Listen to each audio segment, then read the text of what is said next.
America అధ్యక్ష race నుంచి democratic అభ్యర్థి ప్రస్తుత అధ్యక్షుడు జో బైడెన్ వైదొలిగారు. సొంత పార్టీ నుంచే తీవ్ర వ్యతిరేకత, ట్రంప్తో జరిగిన చర్చల్లో ఘోర వైఫల్యంతో పార్టీ దేశ ప్రయోజనాల దృష్ట్యా తాను పోటీ నుంచి వైదొలుగుతున్నట్లు ఆదివారం బైడెన్ ప్రకటించారు. ఈ మేరకు పార్టీ కార్యకర్తలకు, దేశ ప్రజలకు లేఖ రాశారు.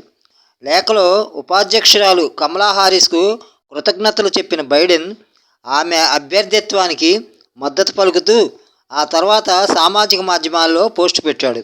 కనుక డెమోక్రటిక్ పార్టీ అధ్యక్ష అభ్యర్థిగా కమలా హారిస్ను నిలబెట్టవచ్చు. నేటి నుంచి పార్లమెంటు బడ్జెట్ సమావేశాలు జరగనున్నాయి. నీట్, కావడి యాత్ర వివాదాలపై ప్రతిపక్షాలు నిలదీయనున్నాయి. ఉపసభాపతి పదవి కోసం ప్రతిపక్షాలు పట్టుపడుతున్నాయి.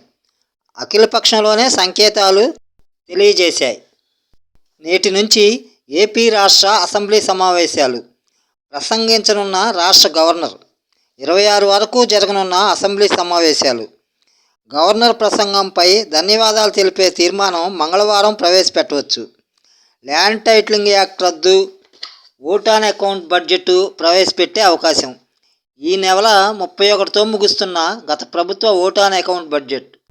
మాజీ సీఎం జగన్మోహన్ రెడ్డి సతీ సమేతంగా రాష్ట్ర గవర్నర్ను కలిశాడు. రాష్ట్రంలో శాంతి భద్రతలు క్షీణించాయని, హత్యలు, దాడులు, ఆస్తుల విధ్వంసం చేస్తున్నారని, వైకాపాను అణగదొక్కటమే లక్ష్యంగా కూటమి పాలన సాగుతుందని గవర్నర్కు జగన్ ఫిర్యాదు చేశారు. నెల రోజుల్లో 36 మంది హత్యకు గురయ్యారని, 300 మందిపై హత్యాయత్నాలు చేశారని, మరో 35 మంది ఆత్మహత్య చేసుకున్నారని గవర్నర్ దృష్టికి తీసుకువెళ్ళినట్టు వైకాపా కార్యాలయం ఓ ప్రకటనలో తెలిపింది. 36 హత్యలు జరిగాయంటూ జగన్ అసత్య ప్రచారాలు చేస్తున్నాడని, ఆధారాలు ఇవ్వమని, లేకుంటే మీపై కేసు ఎందుకు పెట్టకూడదు అని రాష్ట్ర హోంమంత్రి వంగలపూడి అనిత జగన్ను హెచ్చరించారు. మీ పాలనలో ఆడబిడ్డలపై అత్యాచారాలు జరిగితే నోరు మెదిపారా? చిన్న పోస్టు పెట్టినందుకే అరెస్టులు చేయించారు కదా, ఆ విషయాలు మర్చిపోయారా అని హోంమంత్రి అనిత జగన్పై ధ్వజమెత్తారు.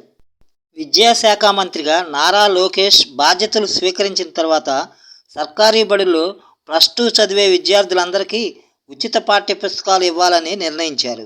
ఆ మేరకు ఆచరణలో వాటిని పంపిణీ చేసి అసాధ్యాన్ని సుసాధ్యం చేశారని విద్యాశాఖ వర్గాలు అంటున్నాయి. +2 స్కూళ్ళు, ఇంటర్ కాలేజీలు, కేజీబీవీలు, ఆదర్శ పాఠశాలలకు కొత్తగా ముద్రించిన పాఠ్యపుస్తకాలు చేరాయి. 2-3 రోజుల్లో ఆ పుస్తకాలను విద్యార్థులకు అందజేయాలని ప్రధానోపాధ్యాయులు, ప్రిన్సిపాళ్లకు ఇంటర్ బోర్డు అధికారులు ఆదేశించారు. పాఠ్యపుస్తకాలకు కృత్రిమ కొరత సృష్టించి సుమారు 700 నుంచి 1000 రూపాయల దాకా సొమ్ము చేసుకుంటున్నారని, ఆ మేరకు డబ్బులు వెచ్చించి కొనుగోలు చేసే ఆర్థిక స్తోమత లేని నిరుపేద విద్యార్థులు చదువులో వెనకబడతారని, అందుకే వాళ్లకు ఉచిత పాఠ్యపుస్తకాలను పంపిణీ చేస్తున్నామని నారా లోకేష్ అన్నారు.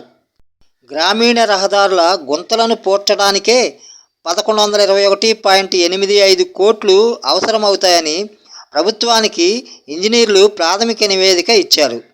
వైకాపా పాలనలో చెల్లించని బిల్లులకు 258.85 కోట్లు, మిగిలిన పనుల పూర్తికి 863 కోట్లు అవసరం అవుతాయని ప్రభుత్వానికి ఇచ్చిన ప్రాథమిక నివేదికలో ఇంజనీర్లు చెప్పారు. మెట్టెక్ జోన్ విశాఖలో నెలకొల్పడం చంద్రబాబు ముందు చూపునకు నిదర్శనమని, వైద్య పరికరాల తయారీలో అంతర్జాతీయ స్థాయికి ఎదిగిన ప్రస్థానం, లోపల వైద్య పరికరాల తయారీ కేంద్రం, గ్లోబల్ హబ్గా ఎదిగిన మెట్టెక్ 10,000 కోట్ల ఉత్పత్తులు అందించే స్థాయికి చేరింది. హైదరాబాదులోని Asian Institute of Gastroenterology chairman doctor D నాగేశ్వరరెడ్డికి అమెరికాలోని విఖ్యాత జాన్స్ హాప్కిన్స్ విశ్వవిద్యాలయం నుంచి ప్రతిష్టాత్మకమైన కెప్టెన్స్ చైర్ పురస్కారం దక్కింది. గ్యాస్ట్రోఎంట్రాలజీ రంగంలో అందించిన విశేష సేవలకు గుర్తింపుగా కెప్టెన్స్ చైర్ను ఆయనకు బహుకరించారు. యాజమాన్య హక్కులు కల్పించిన అసైన్డ్ భూముల రిజిస్ట్రేషన్ల విషయంలో సంయమనం పాటించాలని జిల్లా రిజిస్ట్రార్లకు ప్రభుత్వం మౌఖిక ఆదేశాలు ఇచ్చింది.